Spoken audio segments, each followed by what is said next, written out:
My name is Emily Mason, 32 years old, an officer in the United States Army. In my 10 years of service, I learned that discipline can conquer almost anything, except the kind of betrayal that comes from inside your own home. That night, in a cold barracks room at Fort Irwin, California, at 3 a.m., the attack came via text message. It was from my husband, Darren. The photo he sent was a knife straight to the heart. Him and a platinum blonde woman, beaming in front of our dream home in Austin, holding a sold sign. But it was the caption underneath that crushed my soul. Tiffany and I just used our savings to buy it. She's sweet and she's here. She's everything you'll never be. My blood ran cold, but my hands didn't shake. They thought a soldier thousands of miles away was helpless. They were wrong. If you have ever sacrificed everything for someone only to be treated with contempt, let me know where you're listening from. Support me by giving me a like and hit subscribe. Because this story is about turning pain into power and getting back every last cent of justice. 3 in the morning in the Mojave Desert has its own special kind of silence. It's a heavy quiet, broken only by the low hum of the barracks ventilation and the distant rumble of an armored vehicle. The air in my room was stale, tasting of dust and institutional cleaning supplies. Sand, fine as powdered sugar, had worked its way into everything: my sheets, my uniform, the grooves of my laptop. After 14 hours of leading a platoon through a simulated village assault under the relentless California sun, my body was a single, throbbing ache. Every muscle screamed for sleep. But for one precious hour, from 0300 to 0400, the base's satellite network was opened for personal use. It was our only window to the world outside the razor wire of the National Training Center. For me, it was my only window to Darren. That hour was like a canteen of cool water after a day of forced marches. It was the one thing that made the isolation bearable. I sat on the edge of my paper-thin mattress, my phone in hand, waiting for the little green dot to appear next to his name. My heart held a familiar, warm anticipation. I pictured him back in our Austin apartment, probably watching SportsCenter, a half-eaten bowl of cereal on the coffee table. I just wanted to see his words, to feel that connection across the 2,000 miles that separated us. My phone buzzed, a sharp electric jolt in the stillness. A smile touched my lips. It was him. The message loaded. First the photo, then the text beneath it. The smile vanished. The air didn't just leave my lungs. It felt like it was violently sucked out, leaving a hollow, aching vacuum in my chest. The room went utterly silent. The hum of the vent, the distant rumble. It all disappeared. There was only a ringing in my ears and the glowing screen in my hand. I wasn't crying. My training had conditioned me to suppress emotional responses in high-stress situations. And this, I registered with a chilling clarity, was a high-stress situation. My brain, the part trained at West Point to assess threats, took over. I wasn't looking at a picture of my husband anymore. I was analyzing intelligence. Target 1, Darren Miller. His arm was draped possessively around the woman's shoulder. His smile wasn't just happy, it was smug, triumphant. It was the look of a man who believed he had won, decisively. Target 2. Tiffany. Platinum blonde, a spray tan, and a tight, brightly colored dress that screamed for attention. Her head was tilted onto his shoulder, her expression one of pure victory. The location. The craftsman-style house on a tree-lined street in South Austin. Our house. The one I had a Pinterest board for, filled with pictures of wide front porches and dark hardwood floors. The one we'd been saving my deployment pay for. The one he was supposed to put an offer on with me when I got back. Then I reread the text, letting each word detonate in the silence. She's sweet, and she's here. She's everything you'll never be. It wasn't just an announcement of an affair. It was a character assassination. It was a direct assault using my service, my sacrifice, as the weapon against me. The message was clear. My dedication was my failure. My honor was my weakness. My fingers, steady and precise, began to move. I didn't text back. I started scrolling up, re-examining past communications with this new, terrible clarity. Every message was now suspect. There it was, a picture from 2 weeks ago. Darren at Franklin Barbecue, the famous Austin spot with lines that wrap around the block. He texted it with the caption, "Thinking of you, grabbing some brisket with the guys." At the time, it made me smile. Now, I zoomed in. In the reflection of the chrome napkin dispenser on the table, I could see it. A distorted but unmistakable sliver of a woman with bright blonde hair. A cold wave washed through me. This wasn't a sudden mistake, a moment of weakness. This was a campaign. A calculated, methodical deception. He had been living this double life while I was eating MREs in the dirt and writing him letters about how much I missed him. The humiliation was the point. He wasn't just cheating, he was gloating, secure in the knowledge that I was trapped here, a helpless spectator to the demolition of my own life. The memory hit me then, sharp and unwelcome. The last night I was home before leaving for this rotation. I was packing my duffel bag while Darren sulked on the couch. "It must be so easy for you," he'd said, his voice thick with resentment. "Just checking out, leaving me here to handle everything by myself." I remember the guilt that twisted in my gut. I'd apologized, promised it would all be worth it when we bought the house. Now I saw it for what it was: gaslighting. He wasn't handling anything. He was actively destroying everything we had built. He had weaponized my guilt, using my commitment to my country as a smokescreen for his own betrayal. The injustice of it was a physical weight, settling deep in my bones. My gaze shifted back to the phone. The shock had passed. The pain was still there, a cold, heavy lump in my chest. But something else was rising to take its place. Rage. Not a hot, screaming rage, but a cold, focused, disciplined fury. A soldier's fury. My training had taught me that in the face of an ambush, the first step is to establish fire superiority. You don't panic. You assess, you maneuver, and you retaliate. My personal life had just become a combat zone. But they made a critical error. They underestimated their enemy. I analyzed the situation. Financial assets compromised, personal security breached. My objective was no longer just to get through this rotation. My new mission was damage control and counter-assault. My thumbs moved deliberately over the screen. I typed a short, simple reply, each letter a cold, hard bullet.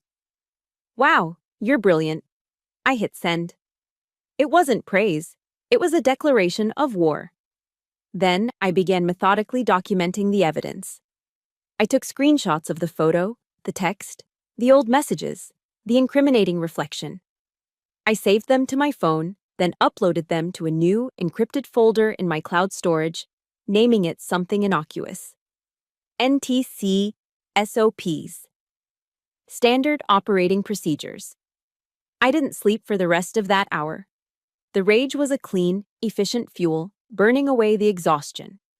I sat on my cot in the dark, the faint light from my phone illuminating my face as I began to formulate a plan. They thought they had crippled me. They thought distance made me weak. They didn't understand.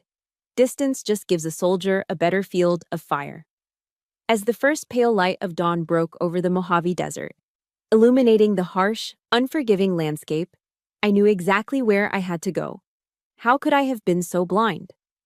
The question echoed in the sterile quiet of my barracks room, a relentless counterpoint to the fury that had kept me awake all night. As a soldier, my life depended on situational awareness, the ability to scan the horizon for threats, to recognize when something was out of place. I could spot a concealed IED from a moving vehicle, but I had failed to see the enemy sleeping in my own bed. The answer, I realized with a sickening lurch, was wrapped in the tinsel and warmth of a Christmas 2 years ago, back home in Ohio. That memory had always been one of my favorites. The house smelled of pine needles and my mom's cinnamon rolls. Snow was falling in thick, silent flakes outside. My whole family was there, and Darren, charming as ever, was holding court by the fireplace. He presented me with a small, elegantly wrapped box. Inside was a delicate gold necklace with a single, perfect pearl. It was beautiful, far more expensive than anything I'd expected. "A little something from my bonus," he'd announced proudly to my parents. "My freelance design business is really taking off." My mom had beamed, my dad had clapped him on the shoulder, and my heart had swelled with pride. I was so proud to be with a man who was ambitious, who was building something for us. I remember catching my older brother's eye. He's an electrician, a man who works with his hands and trusts only what he can see and touch. There was a flicker of skepticism in his gaze, but I dismissed it. Later that night, I overheard Darren talking to my cousins, using phrases like leveraging assets and scaling the brand. He condescendingly told my brother, "It's about a bigger mindset, you know? Not just trading hours for dollars." At the time, I thought he sounded smart, driven. Now I saw it for what it was, a performance, and I was his primary audience, applauding the man who was picking my pocket. Because as I sat there in the pre-dawn chill of the desert, scrolling through our joint bank account statements on my phone, the truth was laid bare. 2 days before Christmas, a charge for the exact price of that necklace from a high-end jewelry store. Paid for with my money. The warmth of that Christmas memory turned to ash. The deceit wasn't just about the money. It was about the calculated performance, the way he'd used my own funds to buy the admiration of my family. Another memory surfaced, this one warmer, closer to home in Austin. It was a lazy Sunday afternoon a few months before my deployment. We were on the porch of our rental, drinking Shiner Bock from long-necked bottles as the Texas sun dipped low. We had a stack of real estate magazines between us. I pointed to a picture of a 1920s craftsman-style house, its deep, welcoming porch framed by thick columns. "This is it," I'd sighed, tracing the roofline with my finger. "Someday I want to sit right there on that porch swing and watch our kids play in the yard." Darren had pulled me close, his voice a warm murmur against my hair. "Your dream is my dream, Em." He hadn't been lying. It was his dream. He just cast a different leading lady. The realization was a deeper wound than the affair itself. He hadn't just cheated on me. He had methodically memorized the most sacred blueprint of my soul and used it to build a life for someone else. It was an act of profound spiritual theft. The financial lies were just the scaffolding for this grand betrayal. Every month, like clockwork, $2,000 from my military paycheck was direct deposited into our joint account. And every month, Darren had a story. "I'm investing in an online coding bootcamp, Em. It's going to triple my earning potential." Or, "I had to buy a new software suite for this big project. You have to spend money to make money." He painted these vibrant pictures of a future where his investments would pay off, where he would be the visionary tech mogul, and I could finally relax. He made me feel like the responsible, supportive partner to a misunderstood genius. The truth, I now saw in the string of Venmo transactions and credit card charges, was far uglier. The coding boot camp was a weekend trip to New Orleans with Tiffany. The software suite was a pair of designer shoes I saw her wearing in one of her Instagram photos. Shoes I would never have dreamed of buying for myself. He wasn't building a future, he was funding a fantasy, all on my dime. And the worst part? The final damning piece of evidence? It had been staring me in the face for a month. I remembered the call vividly. I was in the field, taking a 5-minute break, my face caked with grime. My phone buzzed with a fraud alert from our bank. My stomach tightened. It was our main savings account. I immediately called Darren. "Hey, what's going on? The bank just sent me a fraud alert." I heard him chuckle on the other end, a sound so relaxed, so reassuring. "Oh, that, babe, don't worry about it. It's just a system glitch. I'll call them and get it sorted out. You just focus on what you're doing out there. Don't sweat the small stuff." His voice was so convincing, so full of confident dismissal that I believed him. I was tired, stressed, and overwhelmed. The thought of dealing with bank bureaucracy from a tent in the middle of nowhere was exhausting. I was relieved to let him handle it. He knew I'd be relieved. He counted on it. He used my exhaustion, my devotion to my duty, as a shield for his crimes. He turned my focus into his opportunity. That realization made my skin crawl. He hadn't just betrayed me. He had studied me, learned my pressure points, and used the very best parts of my character, my discipline, my trust, my sense of duty, against me. I had aced my situational awareness courses at West Point. I was trained to detect threats in complex environments, but in the most important environment of all, my own home, my own heart. I had failed the test completely. But love isn't blind. We choose what we don't see. I had chosen to ignore the whispers of doubt, the quiet warnings from my father, a Vietnam vet who once told me, "A man without purpose is the most dangerous man of all, kiddo." I had chosen to believe in the man I loved, and he had chosen to make me pay for it. Grief is a fog, but my training gave me a compass. My West Point instructor used to say, "A good officer doesn't know all the answers, but they know exactly who to ask." As the sun climbed over the brown peaks of the T-Fort Mountains, I wasn't just a betrayed wife anymore. I was an officer with a mission. At 800 hours sharp, I walked into the Judge Advocate General's Corps office. The building was like every other on post, functional, beige, and smelling faintly of stale coffee and industrial floor wax. Stacks of manila folders threatened to overflow from metal filing cabinets. A meticulously folded American flag stood in the corner, its colors a stark, solemn contrast to the drab surroundings. A sergeant at the front desk pointed me toward an office at the end of the hall. Behind the desk sat Captain Patricia Weber. She was a woman in her 40s with sharp, intelligent eyes that seemed to miss nothing, and hair pulled back in a severe regulation bun. She didn't offer platitudes or sympathetic smiles. She just gestured to the chair. "Officer Mason, have a seat." I presented my case the way I would brief a commanding officer. Facts, timeline, evidence. I didn't cry. I didn't raise my voice.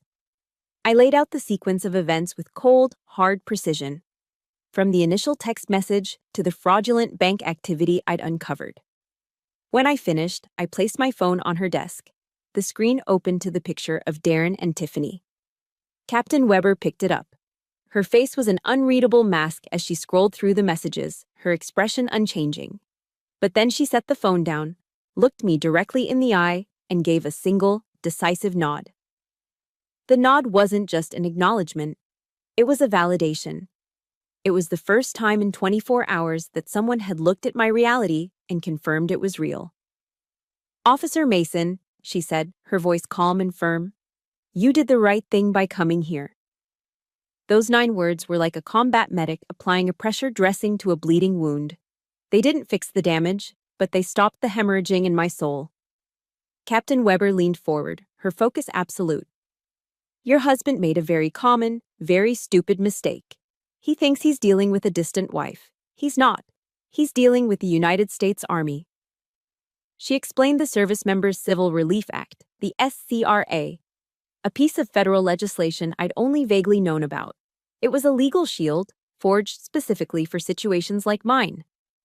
"This law protects you from financial ruin, illegal property seizure, and fraud while you are on active duty," she stated. "He didn't just break your trust, he broke federal law." She picked up her phone. Her conversation was brief, efficient, and filled with acronyms I barely followed. But the effect was immediate. "CID will see you now," she said, hanging up. "Their office is 2 buildings down. I've already sent them your initial statement." 30 minutes. A massive institutional machine was now grinding into motion, and it was doing it for me. I felt a flicker of something I hadn't felt since the text arrived. Hope. The Criminal Investigation Division office was even more Spartan than the last. The man who met me there, Master Sergeant Rodriguez, was built like a fire hydrant, solid, tough, and immovable. He was a Latino man with weathered skin and eyes that had seen every lie and excuse imaginable in his 20 years on the job. He didn't offer me coffee or condolences. He got straight to the point. "I've read Captain Weber's preliminary notes," he said, his voice a low gravel. "Let me tell you what I see. A weak man at home, jealous of his serving spouse. He feels small, so he does something big and stupid to feel powerful. They think they're smart." He leaned forward, locking his gaze with mine. "They're not smart, officer. They're just shameless. And we're very, very good at dealing with the shameless." His confidence was infectious. For the first time, I didn't feel like I was fighting alone in a dark room. I had an army at my back. He introduced me to Specialist Jennifer Clark, a forensic accountant who looked young enough to be in college, but whose eyes held a sharp, analytical intelligence. She immediately got to work, with my permission, accessing my financial records on a secure network. The blueprint of Darren's betrayal unfurled across her monitor in neat, damning columns of figures. It was all there. The small probing withdrawals at the beginning, testing the waters. Then, the larger amounts. A $5,000 payment to an Austin car dealership. A series of charges from luxury resorts in Florida. It was a map of my stolen life. Jennifer's finger traced a line on the screen. "Look at this," she said, her voice sharp with discovery. "Here it is, the down payment on the house. $10,000 transferred from your joint savings account via a debit card transaction." She looked up at me. He wasn't even smart enough to use a wire transfer or a cashier's check to cover his tracks. He used a debit card. It's like leaving a signed confession at a crime scene. A disgusting, bitter taste filled my mouth, but beneath it was that flicker of hope, now growing into a small, steady flame. He was sloppy, he was arrogant, and that was going to be his downfall. The machine was in motion, the first pieces of evidence were secured, and for the first time, I could see a path through the wreckage. It was a long road, but it was a road that led to justice. If you believe that no one who serves their country should ever have to fight a battle like this alone, please support me by hitting that like button. And in the comments, just type the words, "We've got your six." Because for the first time in this whole nightmare, I finally feel like someone does. Jennifer Clark pointed at the screen again, her voice low. "He didn't just take the money, Captain. To get the loan approved this fast, he told the bank he had your power of attorney." Rodriguez looked at me, his eyes like flint. "And that, Officer Mason," he said grimly, "is where a simple fraud case becomes a federal conspiracy." Master Sergeant Rodriguez's words, "federal conspiracy," hung in the air long after our call ended. The case had metastasized. What started as a personal betrayal had quickly become something far more sinister. The next few hours were a cascade of increasingly horrifying revelations, each one peeling back another layer of the rot that had infested my life. The first blow came that afternoon. Rodriguez video called me from his office. "Officer Mason, I'm sending you a file. I need you to look at a signature." A PDF of a mortgage application appeared on my screen. I scrolled to the last page. There, on the dotted line next to my printed name, was a clumsy, amateurish forgery of my signature. It was barely a passable imitation, the loops too wide, the slant all wrong. "Is this your signature, officer?" Rodriguez asked, his voice formal, official. "No, Master Sergeant," I replied, my own voice as cold and hard as ice. "It is not." That was the moment. The second my denial was officially recorded, the case crossed an irrevocable line. This was no longer a messy divorce. It was bank fraud, wire fraud, a federal offense that carried serious prison time. Rodriguez explained that the CID team in Austin had already subpoenaed the bank's records. Darren had told the loan officer I was on a short training rotation and that he had been granted full power of attorney to sign on my behalf. A lie built upon a lie, built upon a foundation of pure contempt. But Darren wasn't smart enough to come up with this on his own. That's when Jennifer Clark started digging into Tiffany Vance. The woman's Instagram profile was a digital shrine to materialism and self-absorption. It was a curated collection of Gucci handbags, champagne brunches, and tropical vacations, all punctuated by vapid captions about living your best life and manifesting abundance.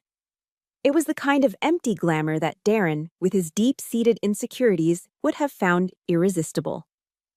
One post, from 3 weeks prior, made a wave of nausea roll through my stomach. It was a picture of a pair of long tanned legs propped up on a sun lounger, with the turquoise waters of the Atlantic in the background. The caption read, "Huge. Thank you to my secret benefactor for funding this lifestyle. Some girls work hard, other girls work smart." The post was geotagged at a luxury resort in Miami, a resort whose bill I now knew had been paid for with my savings account. The sheer, unmitigated gall of it was breathtaking. She wasn't some naive girl caught up in an affair. She was a co-conspirator, a a smug accomplice who was so proud of her scheme that she couldn't resist bragging about it to the world. She was mocking me, openly and without fear. The proverb my grandmother used to quote echoed in my head: "Pride goeth before destruction, and a haughty spirit before a fall." I had never understood its weight until that moment. But the worst was yet to come. The forged signature was bad. The Instagram post was worse. What Jennifer found next, however, was a violation on a completely different level. "Officer Mason," Jennifer said over the phone later that evening, her voice tight with professional anger, "we've run your social security number through the credit bureaus. You need to prepare yourself." She told me that in the last 2 months, using my personal information, my name, my date of birth, my flawless credit history, Darren and Tiffany had opened 3 new high-limit credit cards. They hadn't just stolen my money. They had stolen my name, my reputation, the good standing I had spent more than a decade building through fiscal responsibility, on-time payments, and disciplined living. The total outstanding balance was $78,000. The number just hung there in the air. $78,000. On what? Lavish dinners, designer clothes, airline tickets. They had been living like royalty on the strength of my good name. It was the most profound kind of invasion. They had taken my identity, the very essence of my credibility as a person and an officer, and used it as their personal slush fund. I felt stripped bare, as if the uniform I wore, the rank on my collar, meant nothing. It had all just been a tool for them, a resource to be plundered for their cheap thrills. That's when Rodriguez's suspicion crystallized into certainty. This operation was too sophisticated for a lazy, wannabe entrepreneur like Darren. The speed, the multiple lines of attack. It had the hallmarks of a professional.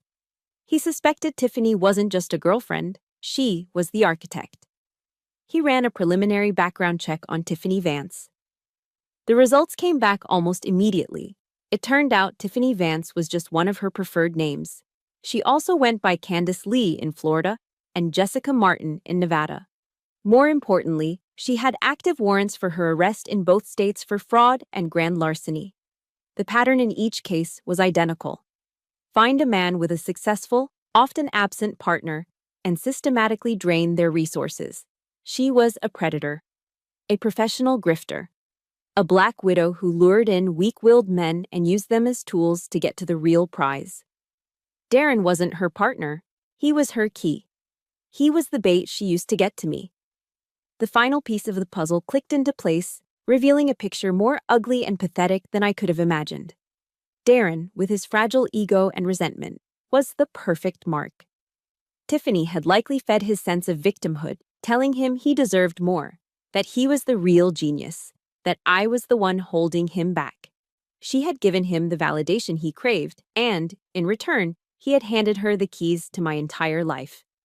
I ended the call with Rodriguez and sat in the suffocating silence of my room.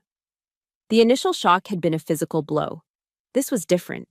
This was a slow-acting poison, spreading through every memory, tainting every good moment we'd ever shared. He hadn't just left me. He had conspired to destroy me.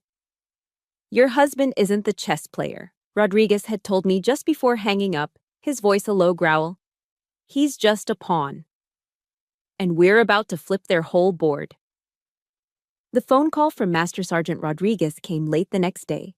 His voice was low and steady, the calm at the center of an approaching storm. "Everything is in place," he said.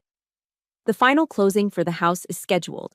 The show starts tomorrow at 1000 hours, Austin time. Would you like a front row seat, officer?" A cold thrill, sharp and electric, shot through me. This was it. "Absolutely, Master Sergeant," I replied. He laid out the operation with the precision of a mission brief. The closing was at a high-end title company in downtown Austin. The company and the bank were now fully cooperating with CID. Undercover agents would be in the lobby, posing as clients. The title agent herself would play a part. "She's going to tell them there's a minor discrepancy with the power of attorney paperwork that needs to be cleared up," Rodriguez explained. "We need to keep them there. We need them talking. We'll have the whole room wired for audio." The objective was simple: let their own arrogance be the bait that springs the trap. That night, sleep was impossible. It wasn't fear that kept me awake, but a strange, humming anticipation. It was the same feeling I got before a major field exercise, the quiet tension before the controlled chaos begins. I lay on my cot, staring at the ceiling, thinking of a line from Sun Tzu's The Art of War, a book practically issued with our uniforms. Know your enemy and know yourself, and you will not be imperiled in 100 battles. I knew Darren's weakness, his ego, and thanks to CID, I now knew Tiffany's, her greed. Just then, my phone lit up with a new message. It was Darren. The timing was so darkly perfect, it was almost comical. Big day tomorrow, signing the final papers on our new life. Wish you could be here to celebrate. But I guess you're busy saving the world, huh? The sneering condescension, the utter lack of awareness, it made my blood boil. He was so sure of his victory, so confident in my powerlessness. I took a steadying breath, my fingers hovering over the screen. I didn't reply. Instead, I screenshotted the message, attached it to an email, and sent it to Rodriguez. My subject line was 2 words: evidence of intent. The next morning, at 0700 Pacific Time, 0900 in Austin, I was in a small, secure communications room on base. Captain Weber sat with me, a silent, solid presence at my side. She'd brought 2 cups of black coffee from the mess hall. Rodriguez was on a secure conference line, his voice a low murmur in my earpiece. The operation was live. Surveillance team is in place, he reported. We have eyes on the lobby. It's 9:45. I closed my eyes, picturing the scene. A sleek, modern office with glass walls and expensive leather chairs. A world away from the dust and grit of Fort Irwin. Targets are approaching the building, Rodriguez's voice crackled. A minute of silence stretched into an eternity. Okay, they're inside. Miller is in a cheap-looking suit, trying too hard. Vance looks like she's headed to Fashion Week. Smug doesn't even begin to cover it. I could see it perfectly. Darren puffed up with a sense of self-importance he'd never earned. Tiffany looking down her nose at everyone, already spending my money in her head. They were led into a conference room. Rodriguez's team had an agent at the next table, pretending to review documents. His microphone was live. I could hear the faint, muffled sounds of their conversation. Tiffany's high, sharp laugh, Darren's deeper tones. He's getting impatient, Rodriguez whispered. Just told her the title agent better not be late. A pause. Wait a minute. Got something good. The audio feed cleared slightly. I could just make out Darren's voice, dripping with disdain. So naive and trusting. It was almost too easy.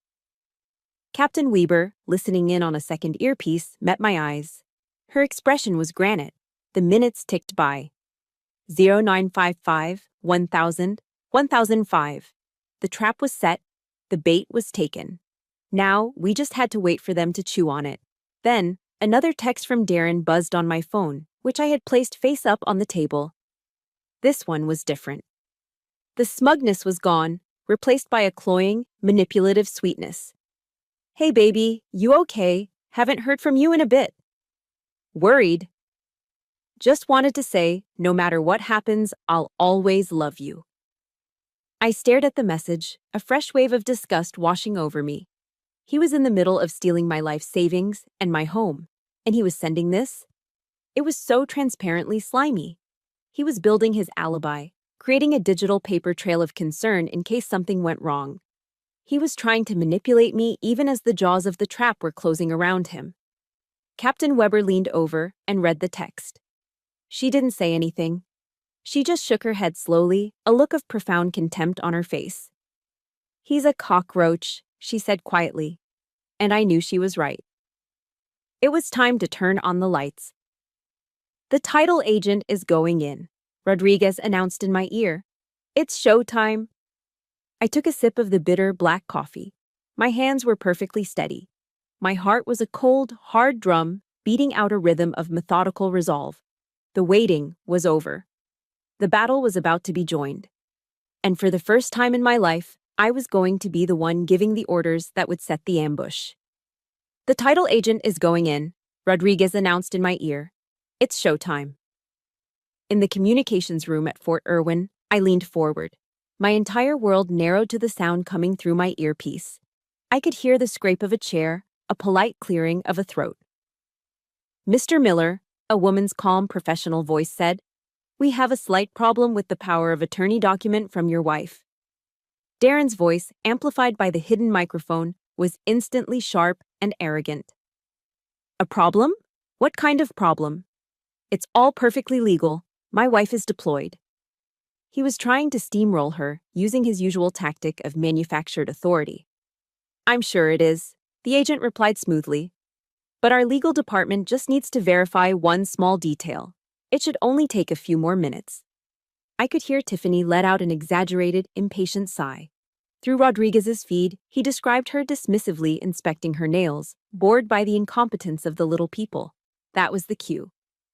"Okay, we're moving in," Rodriguez's voice murmured, low and steady. Back in the conference room in Austin, the pleasantries were over. Rodriguez and another plainclothes CID agent stood up from the adjacent table. Rodriguez let his jacket fall open slightly, revealing the badge clipped to his belt. "Master Sergeant Rodriguez, Army Criminal Investigation Division," he said, his voice cutting through the room's quiet tension. The sound quality was crystal clear now. "Mr. Miller, we need to have a conversation about the forgery of a signature belonging to an active duty service member. It's a federal crime."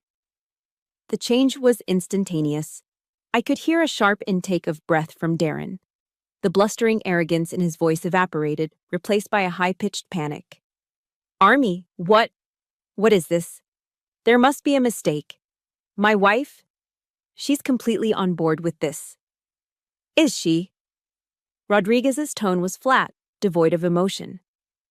"Then perhaps you can show us the notarized power of attorney document authorizing you to sign a federal mortgage application on her behalf." Dead silence. Darren was speechless. Tiffany had stopped fussing with her nails. I could picture the color draining from Darren's face, the gears in his mind grinding to a halt as he realized the walls were closing in.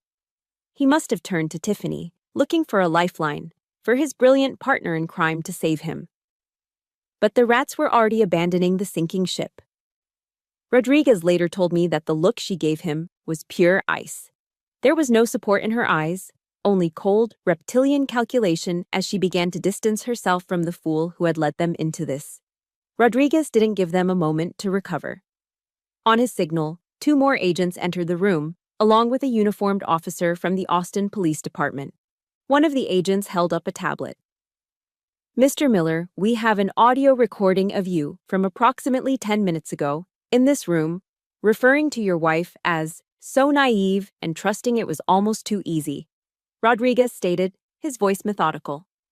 The words Darren had spoken so smugly just moments before were now being read back to him like a death sentence. "We have digital evidence that you and Ms. Vance here," he continued, nodding toward Tiffany, "have opened 3 credit cards using Officer Mason's social security number and personal information, racking up over $78,000 in debt." Tiffany made a small, strangled sound. And the best part, Rodriguez paused for effect, letting the weight of his next words land with maximum impact. "We have the security footage from the bank where you filed the initial loan paperwork. It clearly shows Ms. Vance signing the documents as a witness, attesting that she knew the signatory, my client, Officer Mason, personally. Which is interesting, since the 2 of you have never met." The trap hadn't just been sprung, it had been methodically, perfectly, and completely sealed. Every escape route was cut off. Every lie had been exposed. That's when the chaos started. As the Austin PD officer stepped forward with the handcuffs, Darren's mind finally snapped. He fumbled for his phone, his hands shaking. A second later, my own phone buzzed on the table in front of me. Captain Weber and I looked down at the screen. It was a final, desperate message from Darren, a pathetic eruption of cowardice. In all caps, it read, "What did you do? This is your fault." I looked at the words, the last venomous strike from a cornered snake. I felt nothing. No anger, no pain. Just a profound, quiet sense of release. Dr. Martin Luther King Jr. once said that the arc of the moral universe is long, but it bends toward justice. In that moment, I could feel the universe bending. Captain Weber watched me, waiting for a reaction. I didn't give her one. Instead, I smiled. A small, cold, liberated smile. Without a word, I screenshotted the message and forwarded it to Rodriguez. In my earpiece, I heard his phone buzz. A moment of silence, and then his voice, laced with grim satisfaction. He looked at Darren, who was now being cuffed. Well, look at that. Add witness tampering to the list of federal charges. He gestured to the phone. You truly are the gift that keeps on giving. The click of the handcuffs snapping shut around Darren's wrists was the most satisfying sound I had ever heard. That's when Tiffany finally broke, her mask of cool detachment shattering into ugly, gulping sobs. But no one was paying her any attention. The show was over. If you've ever felt the satisfaction of seeing someone get exactly what they deserve, hit that like button for me. And if you believe in the power of karma, just type, "Justice is served" in the comments below. Let's celebrate this moment together. The curtain had fallen, the villains were in chains, and thousands of miles away, in a dusty room in the middle of the desert, I finally took a deep breath and let it all go. For a few hours after the arrests, a profound sense of quiet settled over me. The storm had passed, the enemy was captured, and the immediate threat was neutralized. I thought, naively, that the story was over. I thought the worst part was behind me. I was wrong. My chapter, it turned out, was just the beginning of a much darker book. The call came from specialist Jennifer Clark late that evening. The initial adrenaline rush had faded, leaving behind a deep, bone-weary exhaustion. I expected a routine update, a procedural follow-up. But the tone in her voice was different. It was strained, serious. "Officer Mason," she began, "we've executed the warrant for Tiffany Vance's electronics, her laptop and phone. What we found? It's much bigger than we thought." She explained that their cybercrimes unit had broken the encryption on a hidden file on Tiffany's laptop. It wasn't a diary or a collection of photos. It was a spreadsheet. A meticulously organized, terrifyingly detailed spreadsheet. "There are 12 names on this list, officer," Jennifer said, her voice grim. 12 men, and Darren Miller is only one of them. My blood went cold all over again. Jennifer continued, laying out the chilling details. Next to each man's name were columns of data on his wife or girlfriend. Almost all of them were servicewomen. The spreadsheet listed their rank, their unit, their deployment and training schedules, and, in a column highlighted in red, their estimated savings account balance. It was a predator's ledger, a hunting log. Tiffany Vance was no mere opportunist. She was a systemic predator, and servicewomen were her chosen prey. Her modus operandi was both simple and diabolical. She would hang out at bars and restaurants near major military bases: Fort Hood in Texas, Fort Bragg in North Carolina, Camp Pendleton in California. She was an expert at spotting her targets, men who radiated a particular blend of resentment and insecurity, men who felt overshadowed by their successful, uniformed partners. She would then work her magic, seducing them, inflating their fragile egos, and whispering poisonous ideas in their ears. She'd convince them they were the real victims, entitled to a bigger piece of the pie. She'd tell them to take back what you deserve. She wasn't just the catalyst, she was the supplier. She provided the technical know-how, the untraceable email accounts, the scripts for how to talk to banks, all in exchange for a 50% cut of the profits. So far, Jennifer concluded, her voice heavy, we've confirmed that 3 of the other men on this list have already gone through with the scheme. Between their cases and yours, we're looking at a total theft of over $200,000. I sat on my cot, the phone pressed hard against my ear, completely stunned. This wasn't just about my stolen house, my shattered marriage.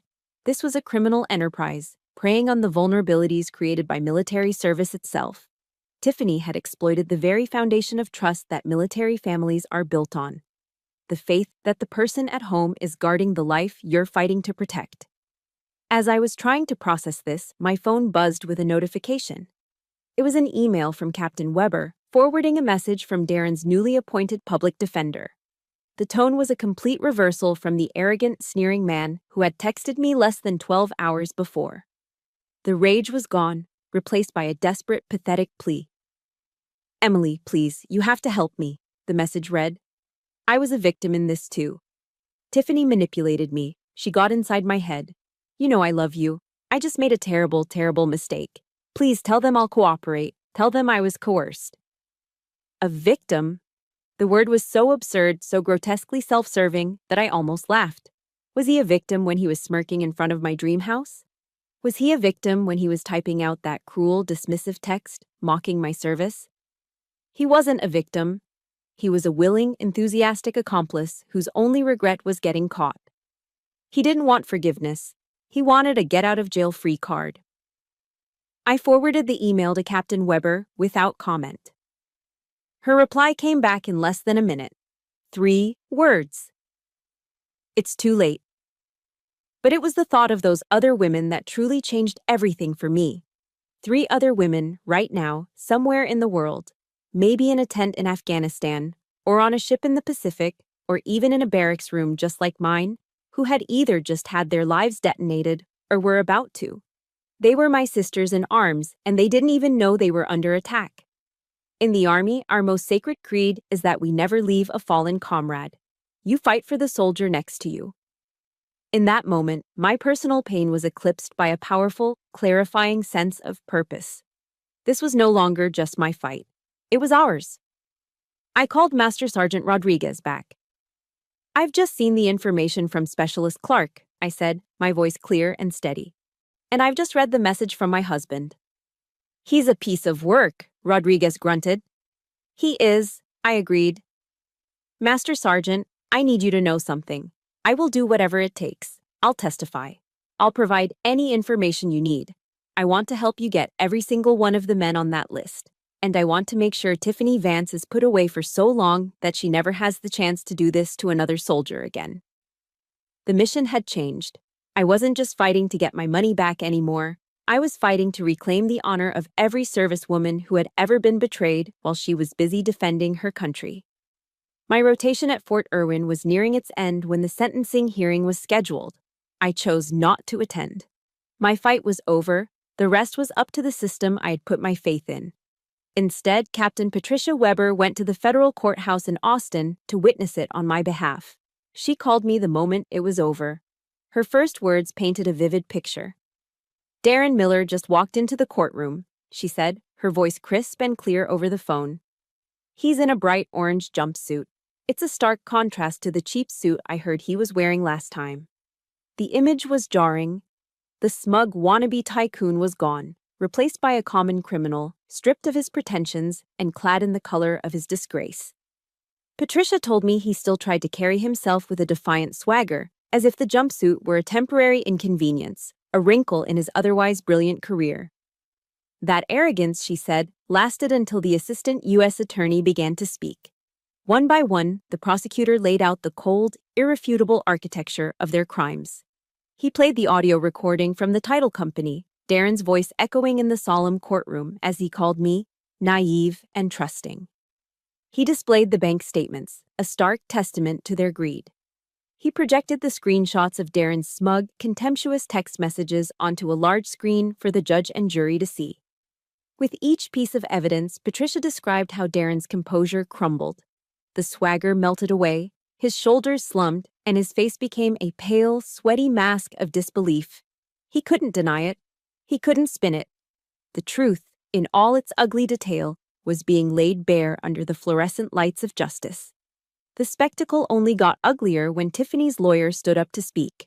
Her defense strategy was simple: throw Darren under the bus. She painted a picture of Tiffany as a young, impressionable woman who was swept up by a manipulative, older man. She claimed Darren was the mastermind, the one who had planned everything, the one who had led her client down a path of crime. "It was like watching 2 snakes turn on each other in a cage," Patricia recounted, her voice dry. All the loyalty they had in their conspiracy vanished the second they faced real consequences. But the judge, a senior federal judge with a stern face and decades of experience, was not fooled by the pathetic theatrics. Before he delivered the sentences, he removed his glasses, looked down at Darren and Tiffany, and spoke. His voice, Patricia said, was not loud, but it filled the courtroom with an undeniable gravity. "This is not a simple case of financial fraud," the judge began, his words slow and deliberate. "What you have done is an attack on the very foundation of our military families. When a soldier, a sailor, an airman, or a marine is serving this country in a faraway land, they must be able to do so with the absolute faith that their home front is secure. That is a sacred trust." He paused, letting the weight of his words settle. "You two weaponized that trust. You took the sacrifice of a soldier and twisted it into an opportunity for your own selfish greed. Your actions are an insult to every man and woman who wears the uniform of this country." I held my breath, listening from my barracks room 2,000 miles away. For weeks, I had carried the weight of Darren's insult, that my service was a weakness, that my absence was a flaw.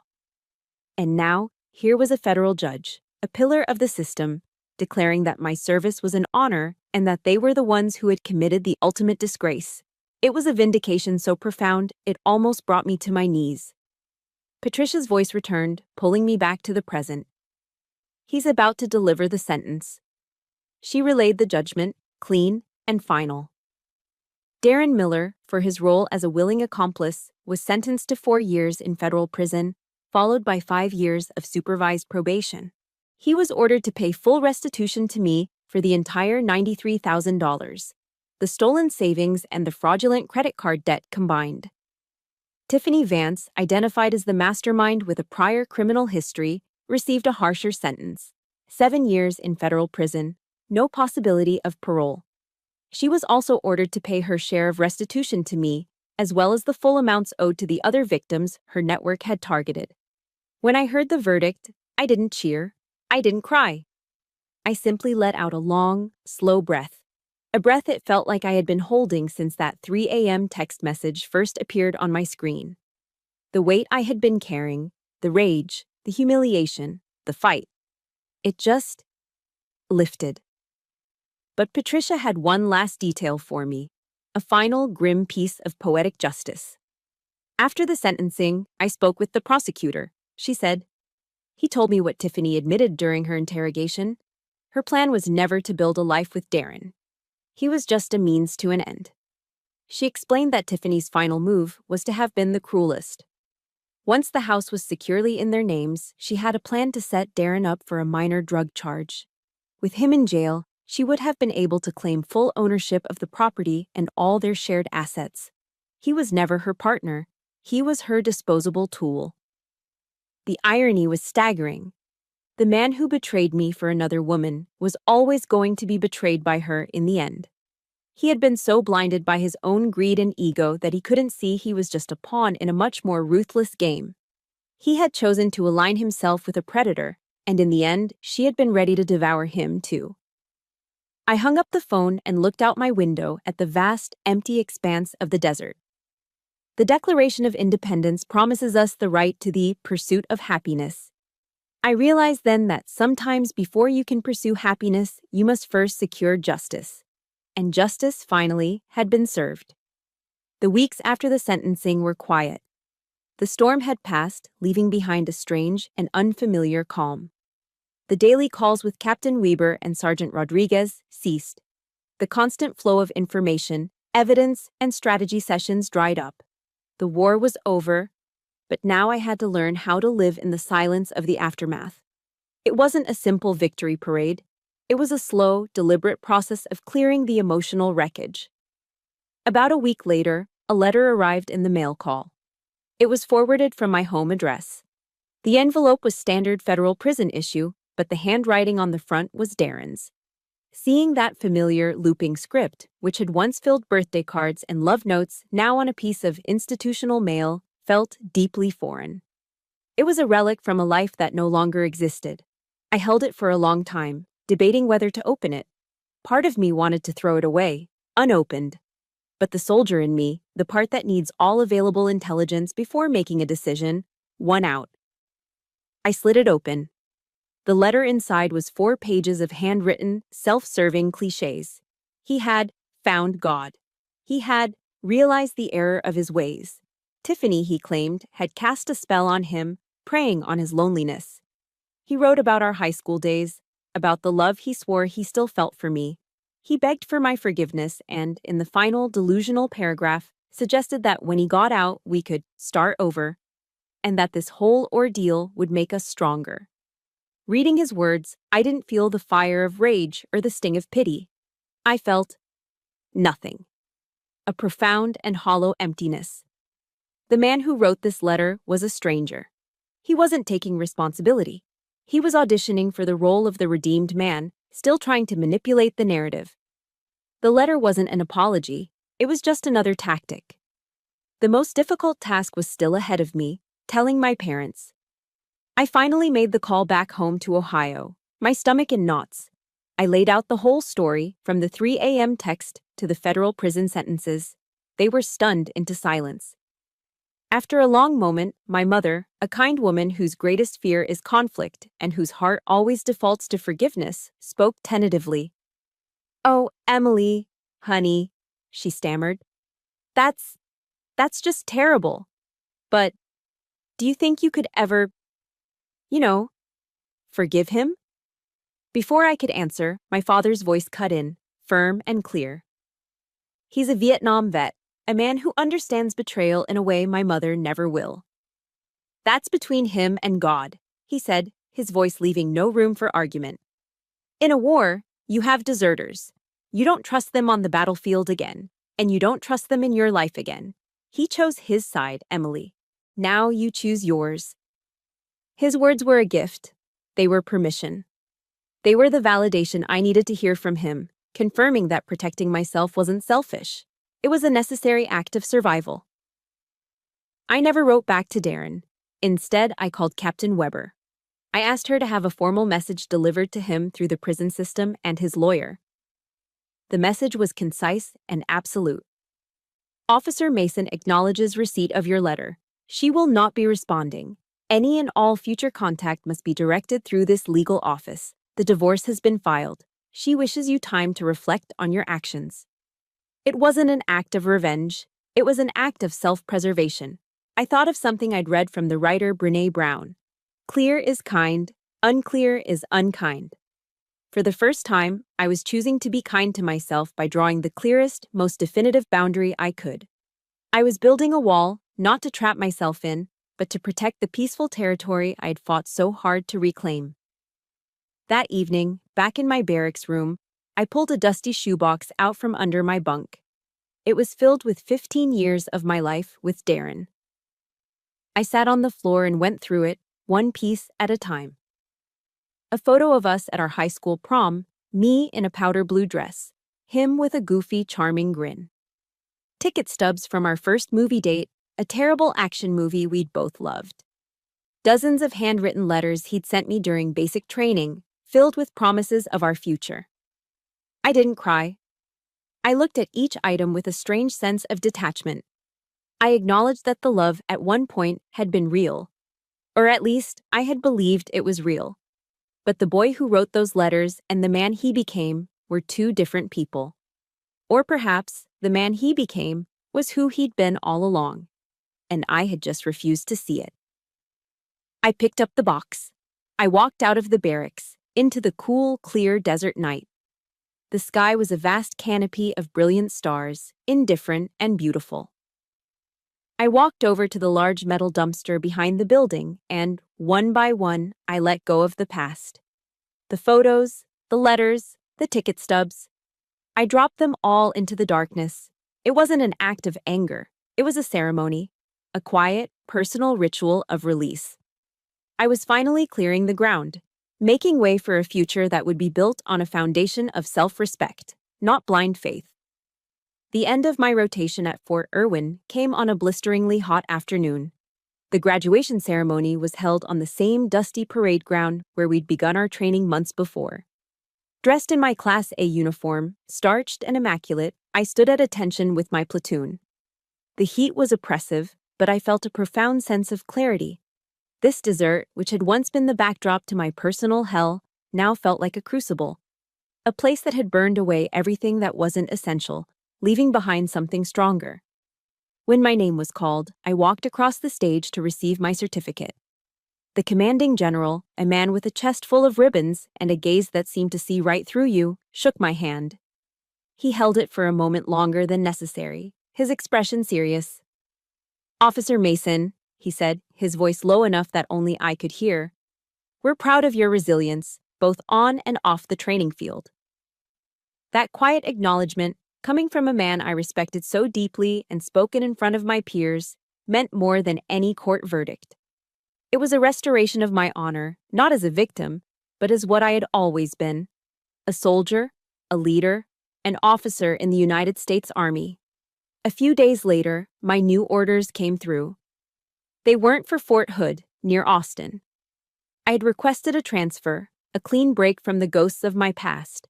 My new duty station was Fort Carson, Colorado. I closed my eyes and could already picture it. A small apartment nestled near the mountains, weekends spent hiking quiet trails, the crisp, clean air of a place untouched by betrayal. A true, fresh start. The restitution money, all $93,000 of it, had been wired into a new bank account that was in my name alone. I transferred a portion of it to my parents, making good on a promise I'd made to help them with their mortgage.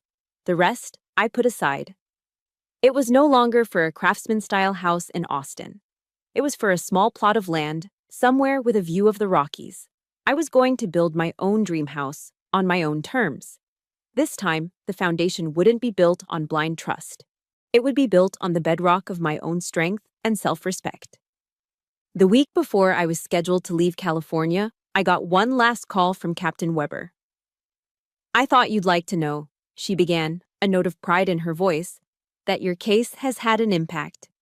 Obviously, your name and the specific details are confidential, but the modus operandi of the Vance network has become a case study for us." She explained that the JAG Corps was now using the anonymized details of my experience in legal training seminars across the country. They were teaching young service members about the specific vulnerabilities they face during deployment, how to recognize the red flags of financial exploitation, and what legal protections, like the SCRA, are available to them. "Your painful experience, Emily," she said, using my first name for the first time, "is now actively protecting thousands of other soldiers from going through the same thing." I smiled, a genuine, unburdened smile. Darren and Tiffany's conspiracy was designed to destroy one soldier. In the end, it had inadvertently created an education that would protect an entire generation of them. That, I thought, was the sweetest revenge of all. My pain had been forged into a shield for others. On my last morning in California, my alarm went off before dawn. I didn't hit snooze. I dressed quickly, grabbed my car keys, and drove out to the edge of the desert, far from the lights of the base. I parked and got out, the air cool and sharp against my skin. In the pre-dawn stillness, the desert was a landscape of deep purples and soft grays. As the first rays of sunlight crested the distant mountains, they painted the horizon in strokes of orange and pink. The light spilled across the vast empty space, revealing a world of stark and quiet beauty. This place, which had once symbolized my isolation, now felt like a symbol of clarity, of a wide open future. I took a deep breath, filling my lungs with the clean, cold air. I was no longer the woman who had collapsed in on herself in a barracks room at 3 a.m. I was no longer the wife who had sifted through the ashes of a 15-year love story. I had walked through fire and refused to be consumed. I was stronger. I was wiser. And for the first time in a very long time, I was completely and utterly free. The sun broke fully over the horizon, flooding the desert with a brilliant, uncompromising light. It illuminated a vast, open road ahead of me. I didn't look back. I only looked forward. The war was over. And my life, once again, was just beginning. That sunrise over the desert wasn't just the end of my story. It was the start of a new chapter, written on my own terms. I know I'm not the only one who has had to find their own dawn after a long, dark night. Remember that your value is never determined by those who try to tear you down, but by your own incredible resilience. If this story gave you strength, I would be honored if you would share one word in the comments that describes your own journey, like survivor, fighter, or hopeful. Thank you for listening. For more stories about turning pain into power, please hit like and subscribe to the channel. You are not alone.